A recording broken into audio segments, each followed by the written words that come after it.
Hello, good evening. Thank you everyone for being here.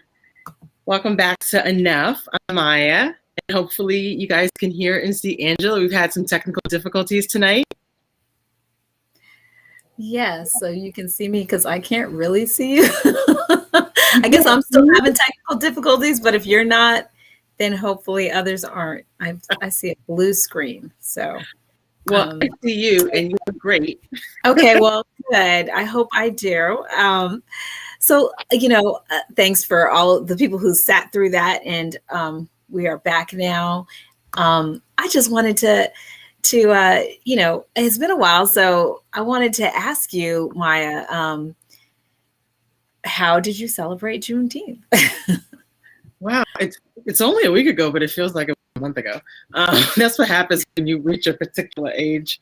But I had a good day. It was a nice, slow, lazy type morning, and then we went to our local Juneteenth festival here in Stafford County. There was one at Embry Mill Community, and we had another one at Pratt Park. I didn't go to that one, but I went to Embry Mill, and they had vendors, and they had speakers, and I was one of the speakers, and they had the Divine Nine from the different HBCUs around the area came and spoke and told about how amazing their organizations were. So it was a great day. It was just as good as it was before it was the holiday, so the national holiday. So it was great. Awesome. Yeah, I had a good time too. I get to celebrate as much, but I did enjoy the fact that it was a holiday for the first time. So for me, at least, it was a recognized by my company. I have to give them credit for that. And then by my client, who was the federal government, right before Friday. So that was nice. So I think, a big hot topic nowadays is critical race theory. So I thought we would talk a little bit about that today. Well, because of technical difficulties, it is going to be a little bit. We don't have a lot of time. But yeah, we can definitely try and get in what we can fit in. Okay. It's a lot. Probably too much to say, to try to define it, because it really is a graduate level topic, discipline within critical legal studies that, quite frankly, I'm not qualified to even talk about beyond, say, what I read about it in Wikipedia and other sources, that it is it's basically the legal study of how race and racism affect all throughout every systemic or system within our government and within our laws, legal systems, criminal justice system, schools, just basically our systems, how race influences people's access to their rights, their privileges, and everything else. So what else do you know about it that we should talk about before we talk about how it's being discussed? Well, I think because CRT is being used as a tool by so many different people to craft an agenda or to frame certain things, I think that out of respect for the viewership and out of respect for the people who started CRT many years ago, like 40 years ago or something like that, I'm just going to read the definition that was stated by Dr. Kimberly Crenshaw, and she's one of the founders of it. And basically she said, CRT is the study of law and how it has been a part of the infrastructure from slavery to emancipation to segregation to today upon racial inequities, and they have been based upon. So it is basically an effort to think about how we have had commitment to equality since the 14th Amendment, yet we haven't realized it today. That's basically all it is. I don't know what is so controversial about that, but there seems to be a lot of controversy around CRT. And when I've spoken with people about CRT who are telling me, they literally say they're parroting the same thing. So I'm assuming they must be getting this from some pundit or some politician, or just there's some type of engine out there fueling this. When I ask them, because CRT is hate. It's teaching hate and division in our schools. The first question I say is, what is CRT? Because that doesn't sound like what I just read. Right. And I know that CRT is taught in upper level law school. Not every single law student is going to get it, but it is taught in upper level law school. And mostly, if I'm not mistaken, as it pertains to constitutional law. So when they say it's in our schools, because my kids are in school, but they're not constitutional lawyers and they're not studying for that. I'm like, they say, what is CRT? And no one can answer me. There's not been one intelligent sentence framed around the answer, except it's hate and it's division. So it seems like it's more of a rhetorical device right now being used. I mean, I think most of what I've read said that its origin in our current discussion is from conservative media outlets. So that means that in the discussion about other things like diversity, equity, inclusion, cultural competence, and all the things that people are talking about, CRT has been used as a way to sort of galvanize a negative perception of other things, right? And I know that that's very pertinent, at least for me right now, because those are things that are coming up in our schools. And we ask, when we are looking to see that our schools be reformed in ways that show a more diverse cultural perspective, that that we're hiring people that look like the people that are being taught or the students in the classroom, all of those things that we're trying to do to make education better for everyone, it seems to be thwarted by just saying CRT, right? Even though it's not in the schools. Like, again, that's what I don't understand. And I don't understand the people who are just listening to, whether it's Tucker Carlson or the person who, I did not vote for him, but I shouldn't say who I voted for, but he's my representative. His name is Rob Whitman, and but I'm still his constituent. So he is saying things about CRT and that it's in schools, and it's not there. And that's what I don't understand is these individuals who keep parroting this information to me. Instead of being mad about something that's not in the schools, why aren't they mad that people are lying to them, saying that it's in the schools? That's right. And then you keep trusting people who are lying to you. And don't they have a responsibility? I mean, Tucker Carlson's already said that he's entertainment, so he's gotten off, all kinds of legal cases by saying it's not news, it's entertainment. So I guess he gets a pass. But do our representatives get a pass for that? It's irresponsible to do that, in my opinion. No, they absolutely get a pass because the people keep voting him in. So I remember, unfortunately, we just had Derek Chauvin just got his sentence today, right? Of 22 and a half years. Mm-hmm. And it's been a little bit over a year since he murdered George Floyd. I remember when Whitman, my representative, came out and was like, I just had my first, diversity meeting, and he had a couple of brown people in the picture. And that was his first in 2021. Like, his constituents, his base, I shouldn't say constituents because his base was like, good for you. That's so amazing. His brown constituents that look like me was like, it's 2021. And you're now starting to care about how laws and infrastructure affects all of us.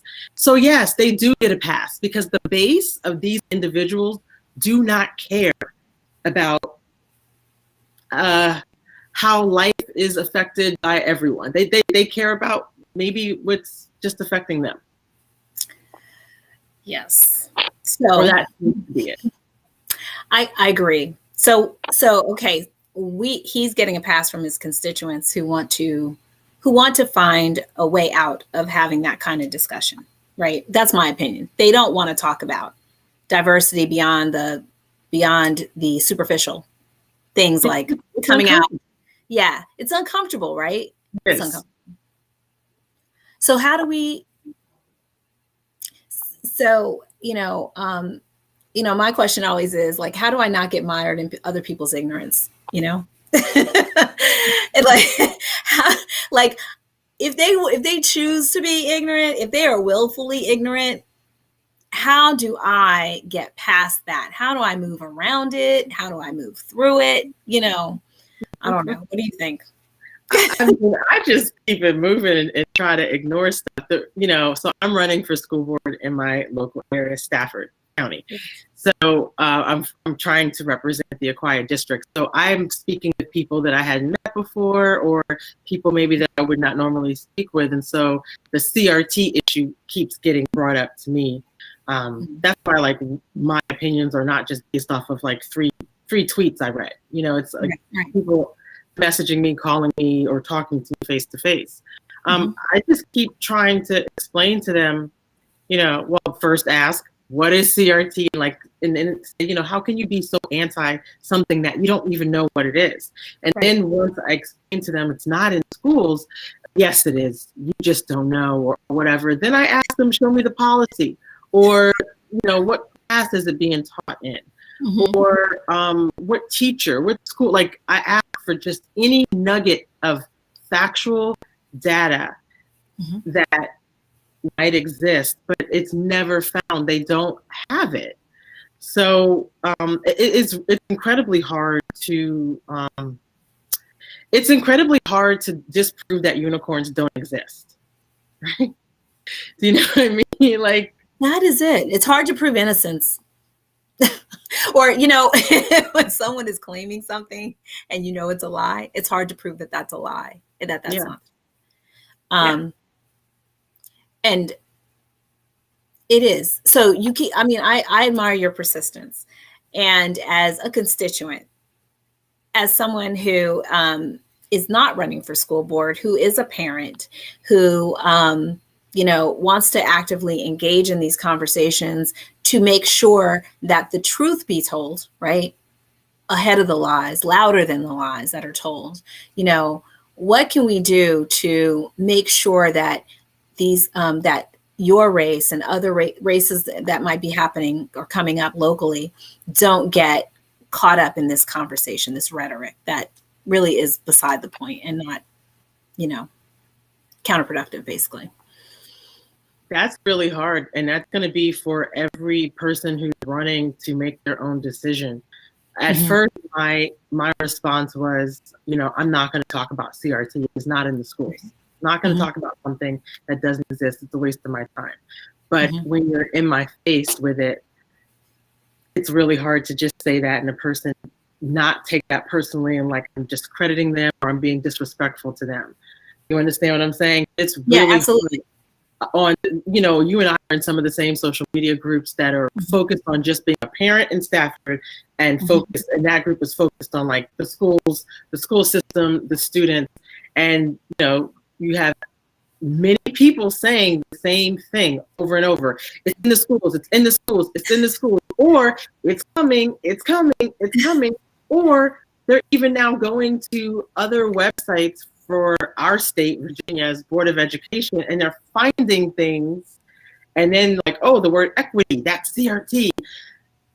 Like, again, it's hard to prove that unicorns don't exist when you have a huge base of individuals saying unicorns exist and they're coming, right? Well, that's true. Right? Well, where's the proof? Well, it rained on Tuesday. That's the proof. Unicorns are coming if it rains on Tuesday. If they're all saying that, it's really hard to just ignore it, especially as someone who's trying to get elected. It's just I don't know, to be quite honest with you. It's going to be very muddy. It's going to be really muddy. I think I'm probably going to go and get a unicorn t-shirt and try to talk to people about it and remind them that it's not in schools. I asked people, show me, like, again, the school board member who said that. Did the superintendent say it? What are the principals saying? Did your kid's teacher? I'm looking for that information and I'm not finding it. Yeah, I agree. And you know what? I think this is endemic. I mean, you can look at probably every other area of politics now and find an example like this where something is being used in this way, just to keep the conversation from moving forward, right? In a progressive way. So I think that, so here's my response to that, because I'm not running, but in support of people who are running on real things and real issues, who are trying to do work. I think that what we have to do is we can't let ignorance, like I said, sit You can't let it even, if you see it, you have to go for it and expose it for what it is. Because I think a lot of times we feel like we're being rude, and, quick, people get real fragile and real quick when you come with facts, right? You and I both have experienced that. But we have to keep doing it, Absolutely. and it seems brash, it might seem rude, but facts are facts and truth is truth. And we have to know and be as loud about it as they are in terms of, spewing ignorance. That's my opinion. I absolutely agree. I don't think that you have the privilege, you or I or anyone, we don't have the privilege to get tired and to get weary and to just sit this one out. We don't have the privilege to be scared of being uncomfortable, right? Once you get comfortable with being uncomfortable, then you're not uncomfortable. I realized that, right? That's true. You're just used to it for so long, and then I was like, I'm just gonna keep putting my foot in it. And then I'm like, well, my foot now belongs here. I'm fine. In your mind, dumb person. Totally fine. So that's what I think. I think we just have to say, okay, let's just have this conversation. And remember, we had that beautiful doctor on a few weeks ago, and she, she told us to listen, but listen to understand and to learn, right? Yeah. So I'm not learning from these people because they're parroting stuff that's not true, but I can try to learn what they think and like how I can try to like follow their logic. Which helps me be able to explain myself better to them. And so, like, just listening to understand, which is hard, but that's what I'm actually doing. I haven't done that for years, and now I'm doing it, and it's super hard, but I'm actually kind of proud of myself. Yes. And I think, too, what's revealed sometimes in the discussions is the source of their fear, which is what drives them, right? And even though I may not respect it, it's real for them. So sometimes you just have to know what that is and know, you have to have the conversation in order to know what you're up against. So don't call the source of their fear out. Like once you find it, you can't tell them that because they get really, that's insulting. Yes. You can't even tell them they're fragile. I learned that the hard way too. So, yes, that's mean too. So yes. So listen, there is so much more to CRT. If anyone has any questions and you want to put it in the chats, and over the weekend, if I see it, I can link some articles, or if I happen to know the answer. But again, what we always say here is do your own research, look up Dr. Crenshaw, and go to the American Bar Association. They talk about critical race theory and they give a little breakdown of it. Yes. There's a ton of information out there, but it is not in public schools. 3-year-olds cannot understand critical theory, which is just a legal jargon. They can't understand that. So there's no way they can do critical race theory. They also can't do physics. So let's just right. They're not, debating the theory of relativity as if So, and you know what too, you might even want to just do your research on what your school board is actually looking into and doing. Since we know critical race theory is not it. If you want to, use your research time wisely, that might be what you want to know, because that's what they're trying to stop you from doing. And also email your representatives and tell them to stop lying to you and to everyone else. Tell them to be honest and to have enough respect for you and the rest of their constituents that they don't lie and push false narratives. I think that is just absolutely disgusting. I don't know if it's a sin, but I think it's sinful. I think so. Yes. And on that, because we only have 1 more minute left, we got to go. But before we go, I do want to take a minute to say that, Angela, I love you and thank you for doing this show with us. This is Angela's last show because she is amazing and she is on to other things, like maybe being behind the camera and helping out a little bit that way. Right, Angela? True. I have a presence that works better behind camera than in front of it. So it's been my pleasure, Maya. I've learned so much from being part of this and learning from you. And so I do look forward to seeing what comes next. All right. And on that, we are going to say toodles. Bye, everyone. Bye, everybody.